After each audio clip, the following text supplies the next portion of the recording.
All right, I am here with Brian Pensky, Florida State head soccer coach. Coach, I appreciate you taking a little time and chatting with us today, man.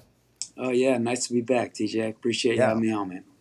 absolutely. So, I don't know if there's really a way that we could start this out without talking about the Olympics first. And I know you only coach Jenna, but um, they made us sweat. They certainly didn't make it as easy as you guys did in the national championship. But who sweated the semi and the final? I guess, yeah, both of them. But Yes, how cool to have three gold medal winners off of Florida State alum. amazing, amazing. Because it's they take a small roster to the Olympics, and for Emily, she decided right when I got here, she decided to move on and not stay, but it was a goal of hers. She wanted to make the 23 World Cup team. And obviously that didn't happen for her, but she's done really well the last two seasons in the NWSL. And Emma Hayes, the new coach, has seen it and appreciated it and called her in very last minute as an alternate. And then she made the roster on a couple occasions, I believe, at the Olympics. And obviously Jenna's role was pretty nice. I'm sure Jen. Every player wants to play, and I'm sure Jen wanted more time than she got. But again, just having left here 18 months ago, it was her goal to make the national team, and it was always her goal to make the national team as an attacking midfielder. She never would have thought she'd make the national team as a left back, right? Yeah, And at such a young age, I'm sure. I don't know. Those two are probably 23, 24 years old, and now Olympic gold medalists, and then obviously Casey Kruger, right? A little bit of an elder stateswoman, but still, for all three of them, just really, really special, and a tough Olympics, like you said. I think it was actually even all elimination, all knockout games. First one went to extra time yeah. against Germany, maybe, and then the semifinal Brazil, is that right? was well, the final was Finals Brazil. was Brazil. Yeah, semi was Yeah, might have been. Japan, maybe. Japan. Yeah, Japan might have been the first knockout game, quarterfinals. That's right. yeah, Then Germany. Both of those extra time. All three 1-0 games. So we sweated it all. yeah. But defense stood tall, and like you said, three Olympic gold medalists. Pretty Yeah. awesome. Can't complain about that. So, um, your your 2023 year, obviously phenomenal, defending champs right now, voted number one going into the next year. But backing up even a little bit more than that, do you think the way that 22 ended, just feeling like you maybe left something on the table or maybe had a chance to compete for it all that year, do you think that impacted the drive, the hunger in 2023? Oh, no doubt. I mean, you mentioned before we got on the call, Beata Olson, right? And then we had Leilani Nesbitt and, Jody Brown, Oni Ekajini, Lauren Flynn, Christina Roque, all these older players who had, I believe everyone that I just named had won a national championship, but did it on teams that were like, Jalen Howell's team, right? Where Yeah. they were, kind of freshmen or sophomores on those teams.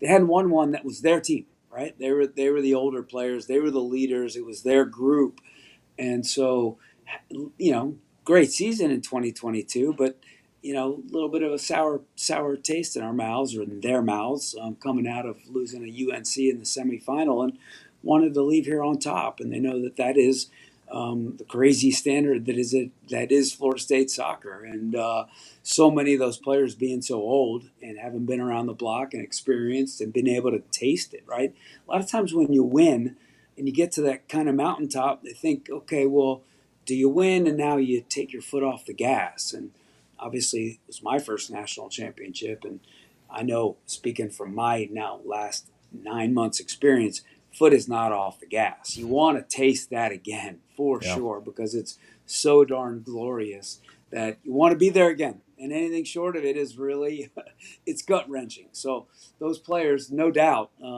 they were chasing it all fall in 23.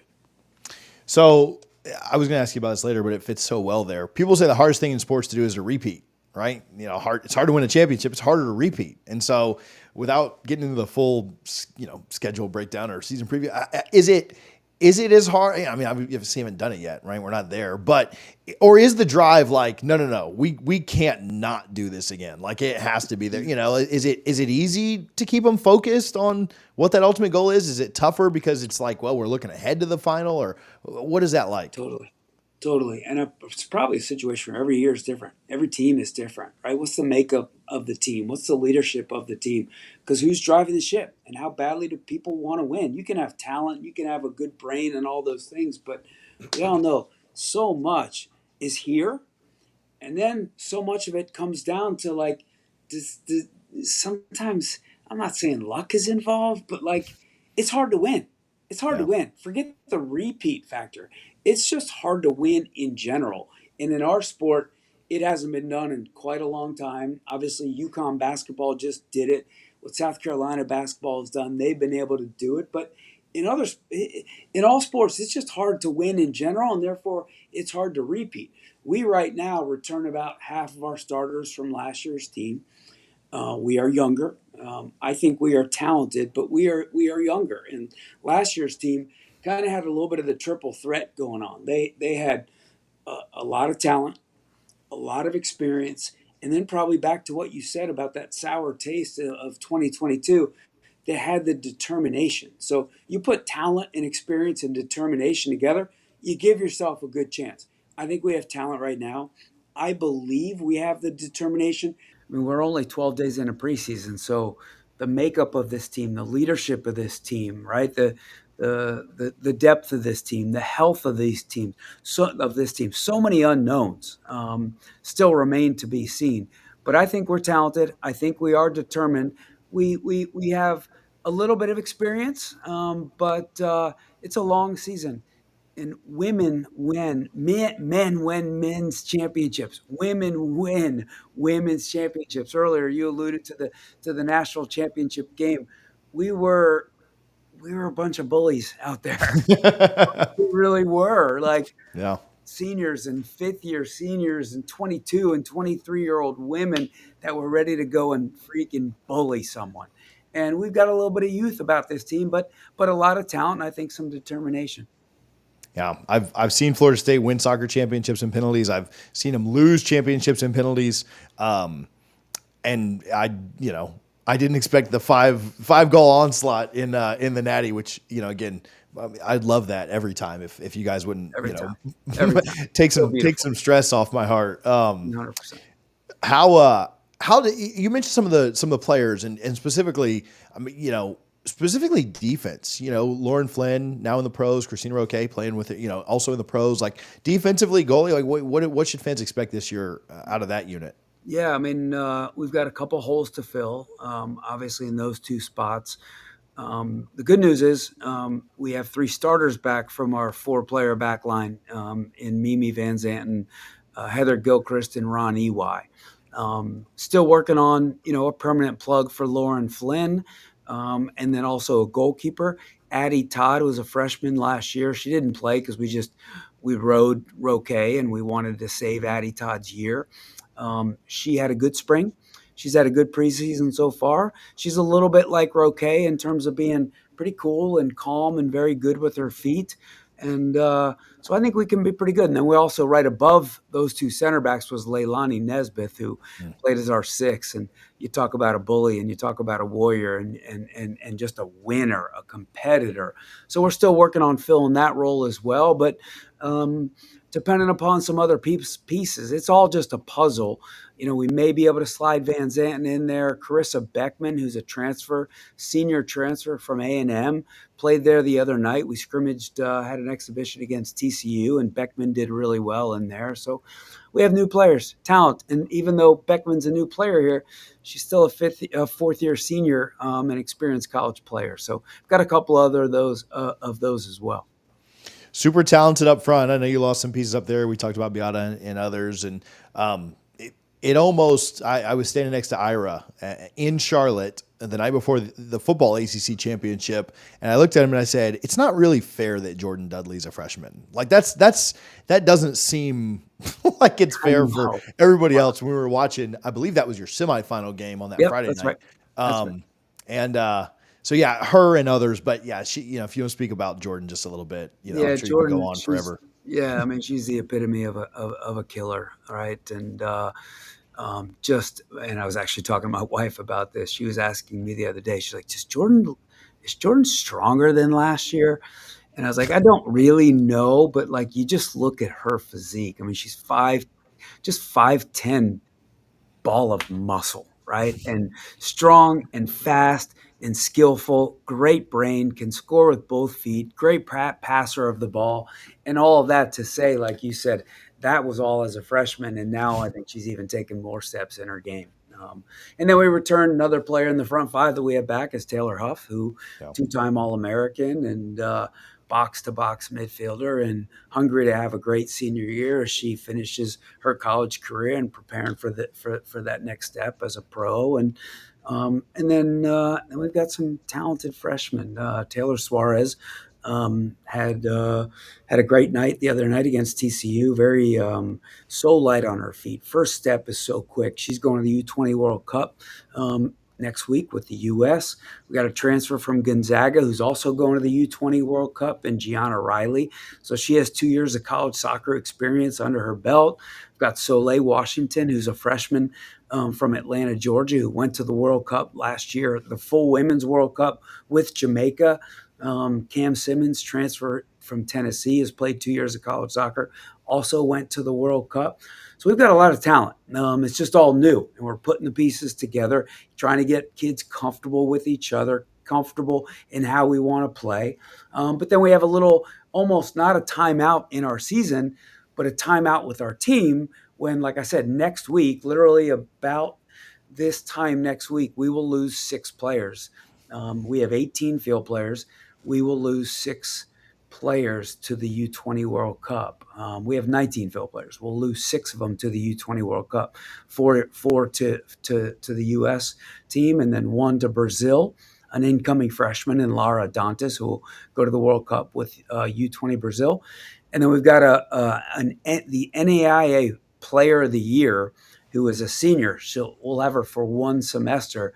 She plays on the Venezuelan senior team, but is young enough to be on the Venezuelan U20 team, and Marianela Jimenez. So again, a lot of a lot of pieces, a lot of talent. We just have a little hiccup for a couple weeks at the U20 World Cup. Um, when you look at this season, and I know you've got some out of conference stuff to start it, and then everybody's back by conference play, which is mid to late September. But when you look at the schedule you guys play out of conference against a ranked Georgia team, a Florida team that's I think that one's on the road this year. In a big rivalry, and then you really get to the ACC, the meat of the schedule, the ACC schedule. The ACC schedule and the ACC tournament and stuff. I mean, almost that almost prepares you for the NCAA tournament. Maybe even tougher. Maybe the ACC tournament Yeah, is it's even funny. tougher at I mean, times than uh, the NCAA tournament. Totally. And, we sit here the day after Anson Dorrance, right, announces his retirement at North Carolina. And I saw a statistic yesterday that speaks to this conference. Anson has 22 national championships. He has 22 ACC championships. So you think that someone who wins 22 national championships has 30 to 40 ACC championships, but he doesn't, right? And so this league is an absolute bear, and obviously now you add Stanford to this league and some of the other teams. I mean, it continues to be, and it is the best for a reason. And obviously, they're the ACC and the Big Ten and the Big 12 give us all we can handle, but this league is prepares you right come tournament time. We talked about other coaches and repeating and dynasties and different things like that. And certainly a lot of people would look at FSU Soccer and say like, man, that's kind of likely a dynasty that's going on right now. But yeah, I think about obviously a very different situation. I think about Coach Saban leaving Alabama and everybody. I think Kalen DeBoer's a good coach, right? Not to go super far down the football path, but a lot of people just immediately expect like, well, there's going to be a They're going to drop drop off, off. right? They're going to, and I think a lot of people probably said that or thought that about Florida State 2 years ago. And back to back College Cup appearances. And, I'm not trying to make this all about you or get you to brag on yourself at all here, but there really hasn't been a national championship, another College Cup appearance, ACC title. What would you attribute that to? Does it surprise you at all that Florida State hasn't dropped off at all? I mean, I know you're confident in yourself, but can you speak to that a little bit? Yeah, I mean, that first summer I was here, I was in our conference room, which was right across the hallway here, and I was on a recruiting call, and I looked to my right, and literally on the shelf was from 2021 the national championship trophy, the ACC championship trophy, the Honda Award winner who was Jalen Howell, that trophy, and then her Herman Trophy award. And I took a little video of it, and I sent it to my brother, and I was like, "Where the heck am I right now?" And so how now here we are 2 years later to know that we've accomplished those things. It's pretty amazing, and we've done it with just obviously it starts with talent, right? We've had amazing players, and we've tried to get the best out of those players. And I said on day one when I got here to the current players, hey, this is your program. This is not my program. Some of you have been here. Claire Robbins was going into her seventh fall, and so I was very clear from the outset that I needed them, and they were terrified, right? They were terrified of life without Mark, understandably terrified of how we were going to play. And Florida State's always had a distinct style of play, and that style of play has fit those players.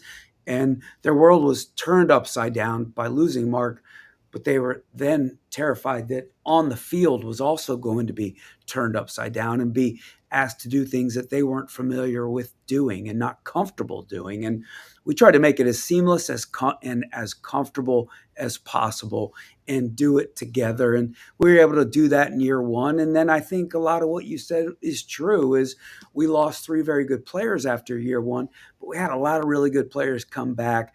We had Jordan Dudley as a freshman. We had an incoming transfer in Taylor Huff.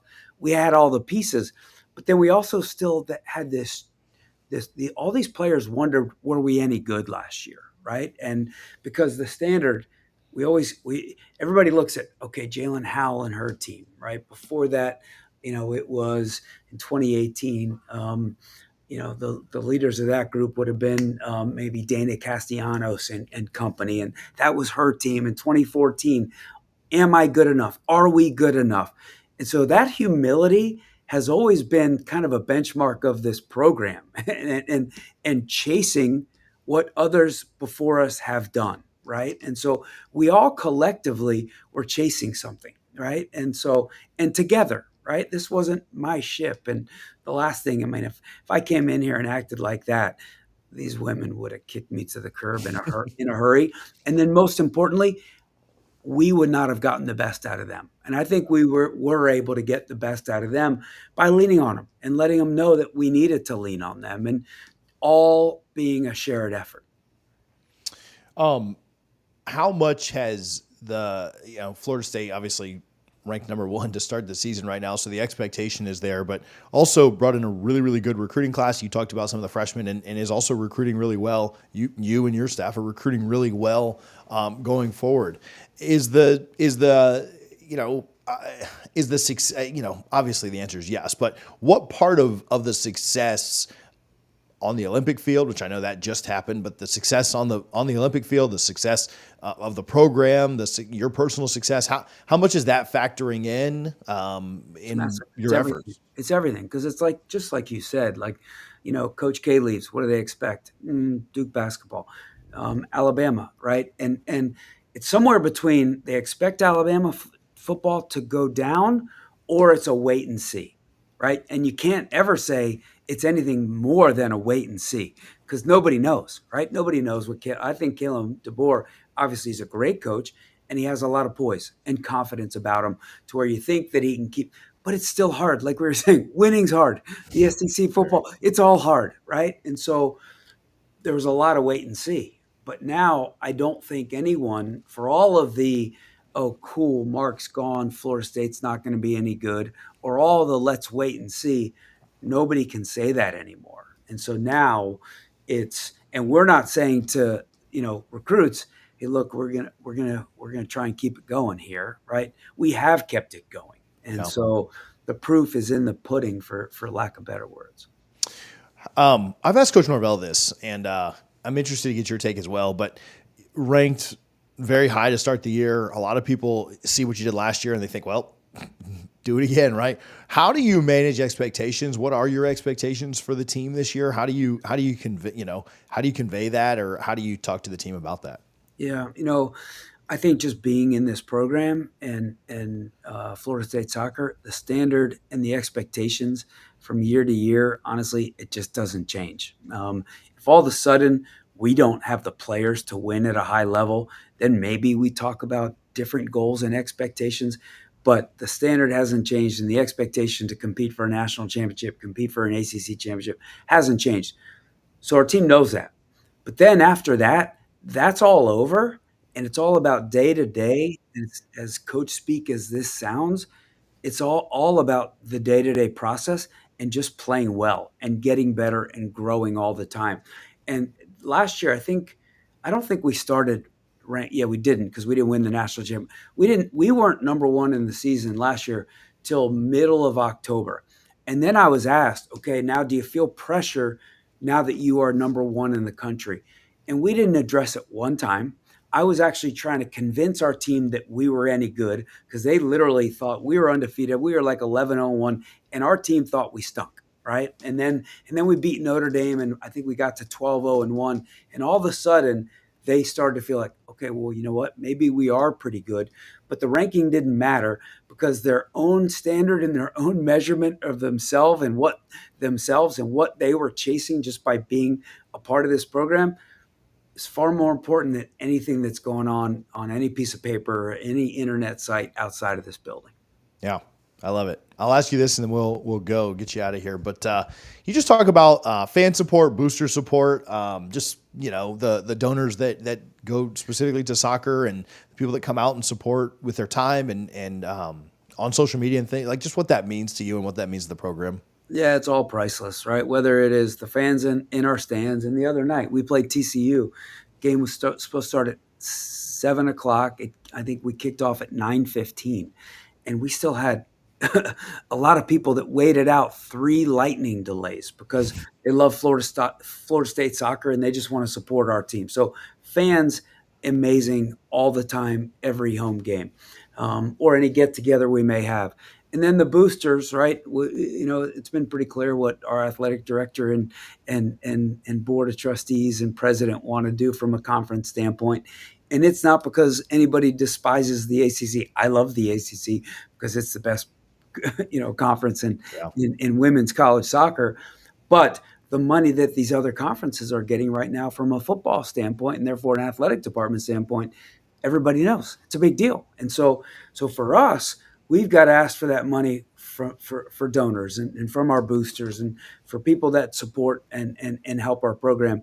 And it is truly priceless. I mean, I sit here with this thing called a Whoop, which our strength coach lives by, and it measures our daily strain of our players, and it measures their recovery and their sleep, so that we can protect our players.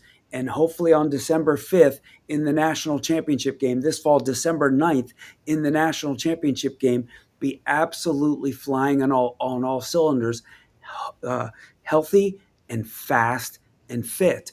And this is paid for by one of our boosters. So absolutely the support on all levels, priceless and invaluable to our program.